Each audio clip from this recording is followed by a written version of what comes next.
మహాకుంభమేళా దిగ్విజయంగా ముగియటం పట్ల ప్రధాని నరేంద్ర మోదీ సంతృప్తి వ్యక్తం చేశారు.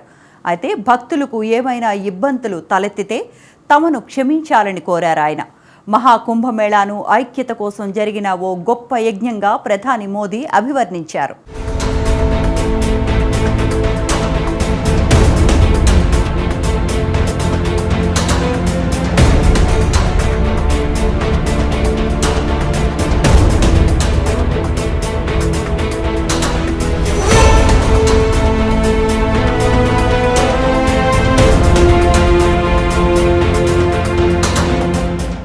మహాకుంభమేళా దిగ్విజయంగా ముగియడం పట్ల ప్రధాని నరేంద్ర మోడీ సంతృప్తి వ్యక్తం చేశారు.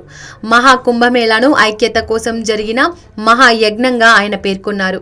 భారతీయ ఐక్యతకు మహాకుంభమేళా నిదర్శనంగా నిలిచిందన్నారు ఆయన.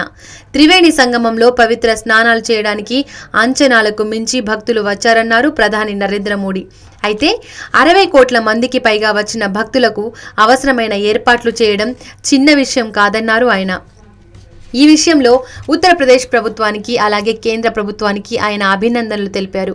అయినప్పటికీ భక్తులు ఎవరికైనా ఇబ్బందులు కలిగితే అందుకు పెద్ద మనసు చేసుకొని క్షమించాలన్నారు. ఈ మేరకు ప్రధాని నరేంద్ర మోడీ తన బ్లాగ్లో రాశారు. మహాకుంభమేళాను విజయవంతం చేయడానికి తాము చేసిన ప్రయత్నాల్లో ఏమైనా లోపాలు ఉంటే క్షమించాలని గంగా, యమున, సరస్వతి మాతలను ప్రార్థిస్తున్నట్లు ఆయన తెలియజేశారు. మహాకుంభమేళా నిర్వహణతో భారత్కు కొత్త శక్తి వచ్చిందని తాను భావిస్తున్నట్లు ప్రధాని మోడీ వెల్లడించారు. మనం ఆశించిన నవభారత్ను ఆవిష్కరించే సమయం వచ్చిందని చెప్పడానికి నిదర్శనం మహాకుంభమేళా దిగ్విజయంగా ముగియడమేనని ఆయన అన్నారు.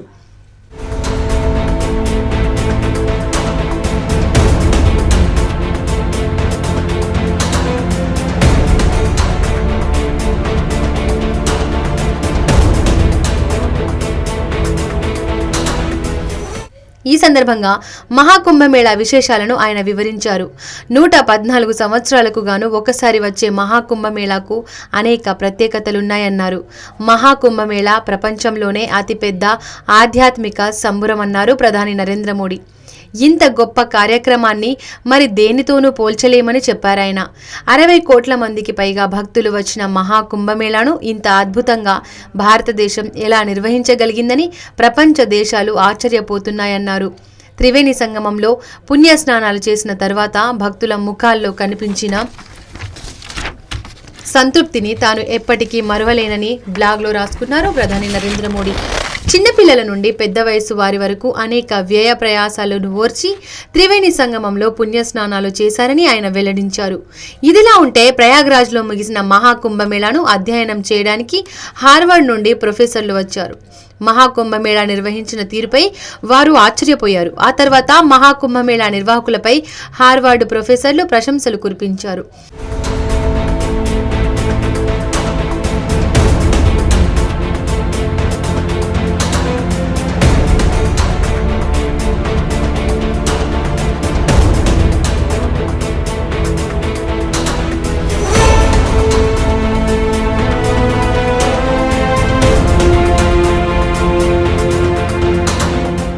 ఇటు సాంప్రదాయం, సాంకేతికత, అటు వాణిజ్యం, ఆధ్యాత్మికతల మేలు కలయికగా మహాకుంభమేళాను హార్వర్డ్ యూనివర్సిటీ ప్రొఫెసర్లు అభివర్ణించారు. ఈ అతిపెద్ద ఆధ్యాత్మిక వేడుక నుండి ఎన్నో పాఠాలు, అవకాశాలను అందిపుచ్చుకోవాలన్నారు.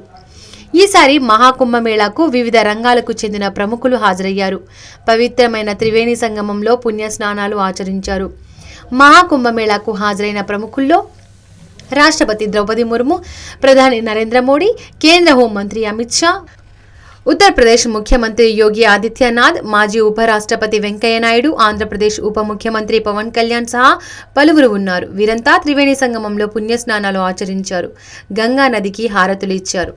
మహాకుంభమేళా కోసం ఉత్తరప్రదేశ్ ప్రభుత్వం 7,000 కోట్ల బడ్జెట్ కేటాయించింది. గతంతో పోలిస్తే ఈసారి కుంభమేళాకు 25% అదనంగా స్థలాన్ని కేటాయించినట్లు ప్రభుత్వ వర్గాలు తెలిపాయి. ఈసారి మొత్తం 4,000 హెక్టార్ల విస్తీర్ణంలో మహాకుంభమేళా నిర్వహించారు. కాగా మహాకుంభమేళా జరిగే ప్రాంతాన్ని 25 సెక్టార్లుగా విభజించారు. భక్తుల సౌకర్యార్థం 1850 హెక్టార్ల విస్తీర్ణంలో పార్కింగ్ సౌకర్యం ఏర్పాటు చేశారు. మహాకుంభమేళా ఏర్పాట్లలో ఉత్తరప్రదేశ్ ప్రభుత్వంతో పాటు కేంద్ర ప్రభుత్వం కూడా పాల్గొంది. కేంద్ర ప్రభుత్వానికి చెందిన నేషనల్ హైవేస్, రైల్వే మంత్రిత్వ శాఖలు ఈ ప్రత్యేక ఏర్పాట్లలో పాల్గొన్నాయి. మొత్తం మీద మహాకుంభమేళా ప్రపంచవ్యాప్తంగా యావత్ హిందువులను అలరించింది.